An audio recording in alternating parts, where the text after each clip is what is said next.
नाजरीन, ज़िंदगी की चाबी, इस नुमाइश में सबसे अहम सवाल जो मुझे लग रहा है वो ज़िंदगी की चाबी है। बेसिकली मेरे ख्याल से ज़िंदगी की चाबी इसीलिए मैंने इसको कहा है क्योंकि जहाँ जहाँ ज़िंदगी पाई जाती है ना, वहाँ पर ऐसी एक ख़ास के ताले में जाके फिट होती है और वो चेंज होती है।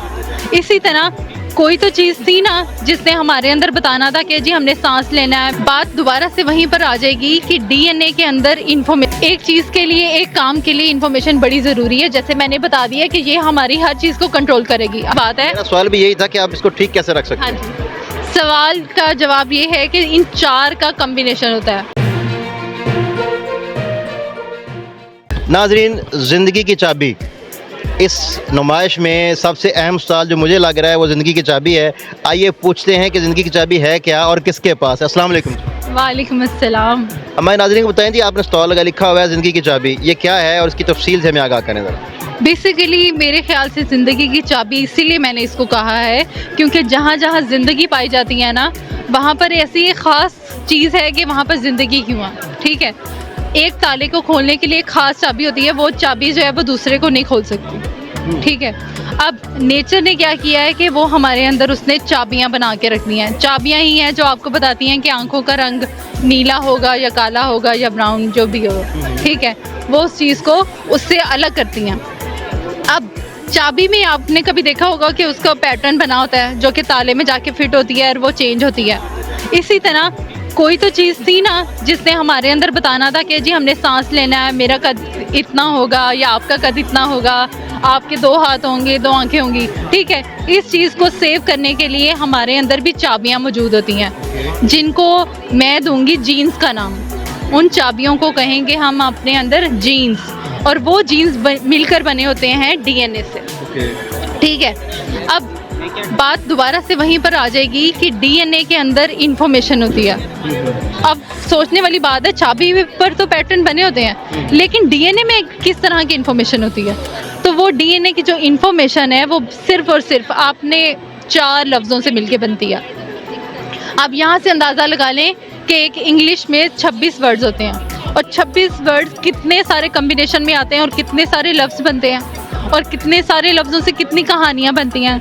इन 4 लफ्ज़ों ने मिलकर, जो कि ए, जी, सी और टी है, सिर्फ 4 लफ्ज़ों ने मिलकर आपको बनाया, मुझे बनाया और हम सबको बनाया, वो भी कितने मुख्तलिफ अंदाज में। ठीक है, अब एक चीज़ के लिए, एक काम के लिए इन्फॉर्मेशन बड़ी ज़रूरी है। जैसे मैंने बता दिया कि ये हमारी हर चीज़ को कंट्रोल करेगी। अगर इस इन्फॉर्मेशन को सही ना रखा गया तो चीज़ें ख़राब हो जाएंगी।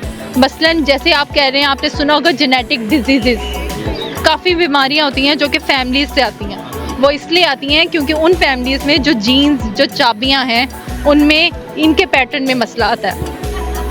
अब माँ बाप से जब बच्चों में ये आता है, एक इंसान में एक ही स्टैंड होगा ना, ज़्यादा तो नहीं ना हो सकते, लेकिन अगर आपने एक चीज़ का रेप्लिका बनाना है तो आपने उसको कॉपी करना होगा।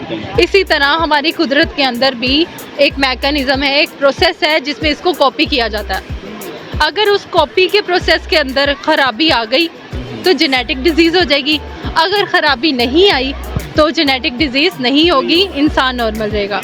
ठीक है, अब क्या था, किस तरह सेव किया जा सकता, सोचने वाली बात है। मेरा सवाल भी यही था कि आप इसको ठीक कैसे रख सकते हैं। हाँ जी, सवाल का जवाब ये है कि इन 4 का कॉम्बिनेशन होता है। जो ए है हमेशा वो टी के साथ आके लगता है और जी हमेशा सी के साथ लगता है। ठीक है, ये बात जहन में रखते हुए मैं आपको बताती हूँ, ये एक स्ट्रैंड है, ये मेरे 2 बाजू हैं। ठीक है, 2 बाजू दरमियान से टूटे और ये अलग हो गए। एक में अभी इसकी बात कर रही हूँ, ए, जी, सी और टी है। ए के सामने किसने आना था? बी। टी ने। जी के सामने किसने आना था? सी ने। ए के सामने किसने आना था? टी। और जी के सामने किसने आना था? सी। ठीक है, अगर मसला हो गया, ए के सामने जी आ गया या सी के सामने टी आ गया, गड़बड़ हो गई ना, रूल ख़राब हो गया ना। जहाँ रूल ख़राब हुआ वहाँ पर डिजीज़ हो गई। ठीक है, ये मैकेनिज़्म होता है जिससे इसको रेप्लिकेट किया जाता है। हमारे पास ऑडियंस कम है, वरना हम इसकी एक्टिविटी भी कर सकते थे। आप कहाँ से हैं? मैं बेसिकली पंजाब यूनिवर्सिटी से। क्या नाम है आपका? एमन। तो आपका कोई फेसबुक पेज है या कोई ऐसा कुछ सिखाने का सिस्टम है या कोई ऐसा इदारा बनाया हुआ है या वैसे ही खुद से काम कर रहे हैं? वैसे ही क्योंकि मैं बेसिकली बायो की स्टूडेंट हूँ और मैं यहाँ पर ख्वारिज़मी सोसाइटी के थ्रू आई हूँ।